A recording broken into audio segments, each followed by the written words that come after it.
Depuis 2015, Terre sans frontières a développé une expertise en santé en République du Congo. TSF est le principal partenaire d'exécution en santé de l'Agence des Nations Unies pour les réfugiés et apporte une assistance en soins de santé primaires, secondaires et tertiaires à quelques 64 000 réfugiés provenant majoritairement de la République centrafricaine et de la République démocratique du Congo, demandeurs d'asile et populations hautes du département de la Likuala, des Plateaux et du district de Brazzaville. Les routes sont parfois impraticables et l'utilisation de pirogues par la voie fluviale est souvent dangereuse.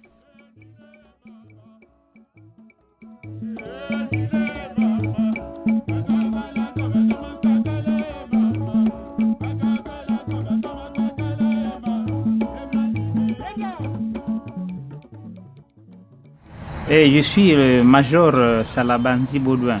Je suis ici au CC de Bétou dans le partenariat Terre sans frontières ACR. Nous sommes en partenariat, c'est un ONG international de droit canadien et qui gère le projet santé, VIH, nutrition et le volet logistique, abri, infrastructure.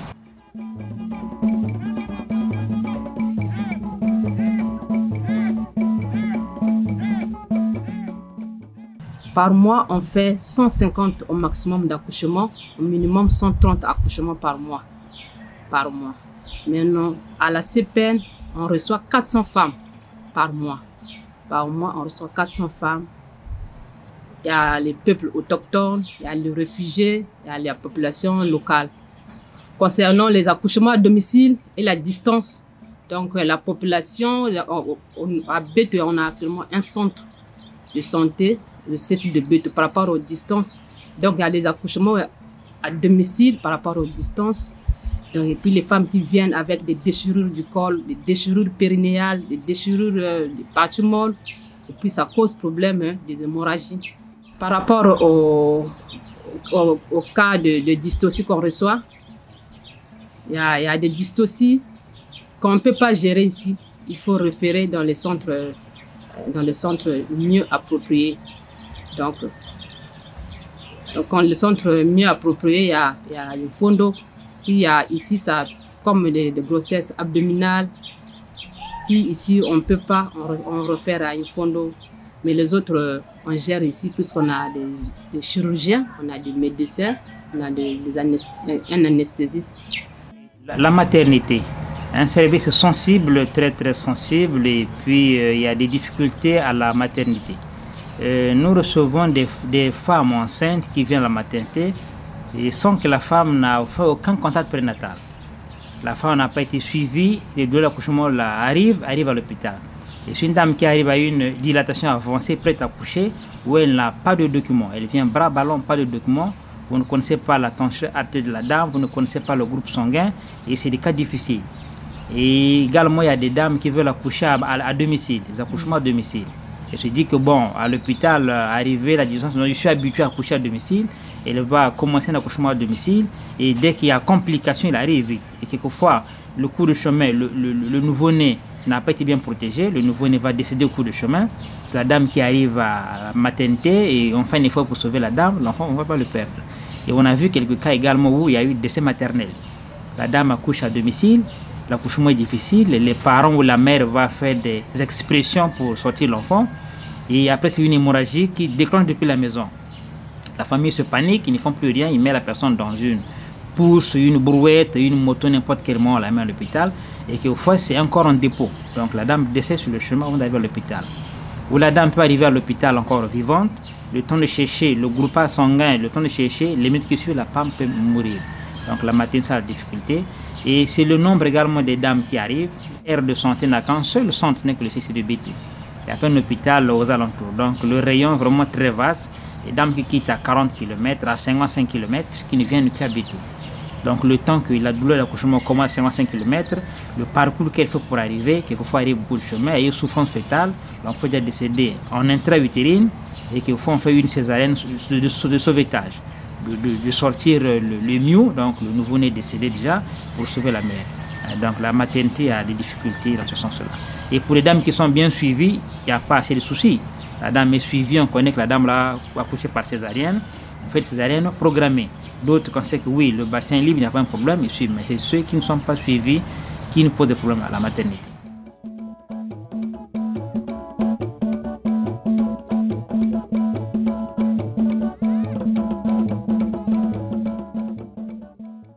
Je suis Nkete Diazolanzambi Flora.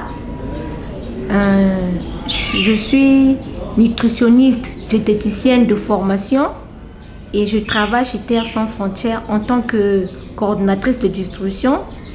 Et je travaille avec Terre Sans Frontières depuis 2015. Le travail que je fais, c'est la prise en charge des enfants malnutris, que ce soit sévère, que ce soit modéré. Et tous les jours, nous sommes là, nous travaillons, nous recevons des enfants qui viennent en ambulatoire. Nous faisons aussi des hospitalisations chez les enfants sévères. Et nous faisons aussi des sensibilisations chez les mamans des enfants, que ce soit les pères des enfants, chez les femmes enceintes, chez les femmes allaitantes. Nous allons aussi dans les sites pour faire les distributions, les sensibilisations dans les sites périphériques de Bétou. Ouais, la malnutrition, il y en a beaucoup d'enfants malnutris, beaucoup d'enfants malnutris. Bon, la première cause ici qu'on a constaté, c'est le manque d'espacement des naissances. Les femmes sont enceintes trop tôt et la dame a un enfant qui allait, un bébé qui a encore 1 année, elle est encore enceinte. Et qu'est-ce qu'elle fait? Elle va couper l'allaitement maternel du petit bébé pour laisser l'espace à la grossesse. Et l'enfant qu'on a coupé, c'est un sévrage qu'on a mal coupé et du coup l'enfant bascule dans la malnutrition, première cause. La deuxième cause, c'est un peu la négligence des enfants. L'enfant a 1 année, la mère va aller au champ du matin au soir. Il peut laisser le repas au plus grand de nourrir le petit et il n'y a pas eu suivi. L'enfant peut rester affamé, la malnutrition arrive.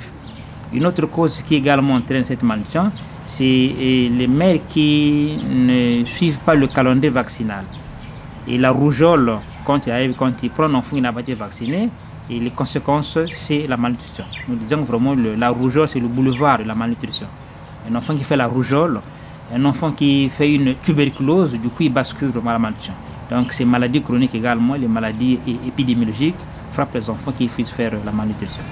Ouais, donc, voilà un peu les 2 causes principales phares qui sont à l'origine de la malnutrition ici. Beaucoup de cas dans la région, beaucoup de cas, déjà il nous arrive où dans le service où on a 15 lits, les 15 lits sont occupés par les enfants malnutris et la capacité devient insuffisante. C'est ça qui a fait également qu'on puisse avoir une extension de l'URNI parce que le nombre de cas était vraiment très important. Il y a des enfants qui cachaient les enfants dans leur maison. L'enfant fait la malnutrition, il devient sale et l'enfant a des fissures sur la peau, il a une mycose, la mère se gêne de son enfant, il le cache. Avec des relais communautaires, on commence à les fouiller porte à porte. C'est là maintenant qu'on a eu un nombre important des enfants malnutris.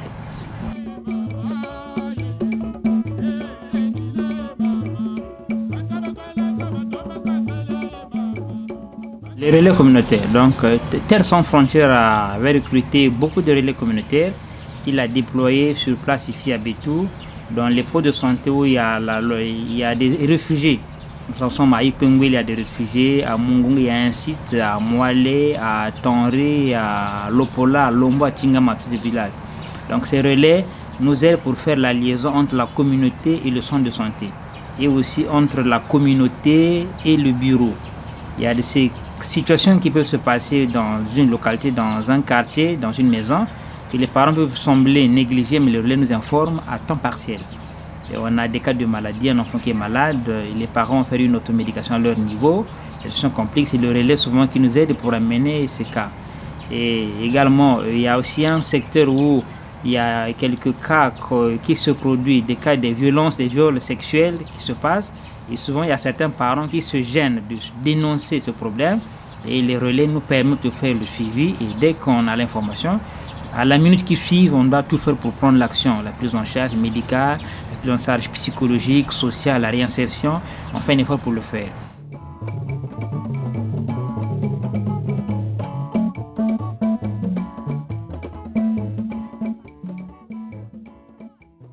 Le sida, le VIH-Sida, et on a des malades, les PVVH, les personnes vivant avec le VIH, qui sont dans notre file active que nous gérons, qui sont sous ARV, antirétroviraux. Et donc on a un service qu'on appelle un pont focal, un agent TCF qui prend la charge de ces malades. Donc ceux qui sont sous antirétroviraux, ces malades qui sont vus chaque mois, on les voit une fois par mois, on leur remet leur comprimé, leur dose, et ces doses sont vérifiées régulièrement. Et puis également, il y a un suivi médical en général. Il arrive des moments où le malade fait 3 mois, des petits tests sont importants. Le taux d'hémoglobine, la numération formule, les examens des urines, c'est important, c'est comme ça qu'on les gère. Et puis également, quand on fait les CDV, donc les cancers d'épistage volontaire, et également pendant les contacts prénataux à la maternité, nous faisons la PTME, donc la prise en charge, l'élimination de la transmission mère et enfant. Et dès qu'il y a un cas qui s'avère positif, avec le psychologue, on fait une psychothérapie. La psychothérapie est de pré-test et post-test. Donc, c'est un counseling que nous faisons. Et quand on fait le counseling, et si le cas est avéré positif, la prise en charge automatique commence. On va conseiller la dame ou le sujet pour lui dire l'importance de commencer le traitement à temps. Et on le commence à temps, il évolue bien, on le suit sans problème. Et comme ils ont des séances avec le psychologue, donc c'est des malades qui sont bien suivis. Il est là 1 année sous traitement, 5 ans, il vit sans problème, sans incident, sans maladie, et il est vraiment intact. Il va se vaquer à ses occupations sans problème, il est bien suivi. C'est comme ça qu'on est gérant que ces personnes.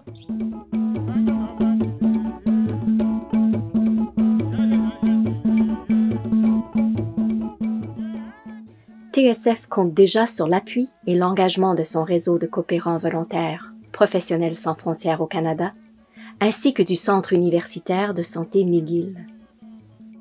Les ressources financières de TSF allouées à la programmation santé du Congo ont drastiquement diminué depuis le mois d'août 2022.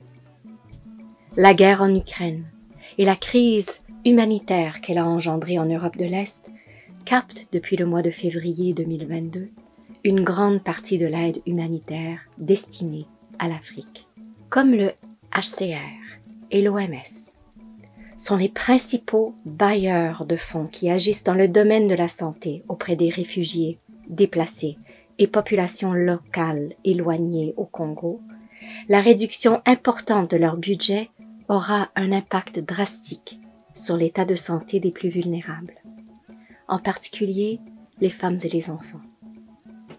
Puisque c'est TSF qui apporte la principale aide aux structures sanitaires éloignées du département de la Likuana, cette baisse de budget commence déjà à avoir un impact négatif. En effet, notre expérience et nos études du terrain ont démontré qu'il est non seulement impératif de continuer notre travail, mais aussi d'améliorer les soins d'urgence obstétriques et néonatales. Grâce à sa connaissance du milieu rural de Bétou et son expérience au niveau de la santé maternelle, infantile, reproductrice et nutritionnelle, TSF a la capacité de concevoir, gérer et promouvoir un tel centre au sein de la population locale. Étant donné l'insuffisance des services de santé dans les départements, les interventions de TSF viendront également en aide gratuitement aux femmes et enfants les plus vulnérables issus des communautés qui accueillent les réfugiés, principalement de la RCA, de la RDC et des Autochtones. Le Centre en santé maternelle TSF se donne comme mission d'offrir les meilleurs soins de santé maternelle, néonatale et infantile.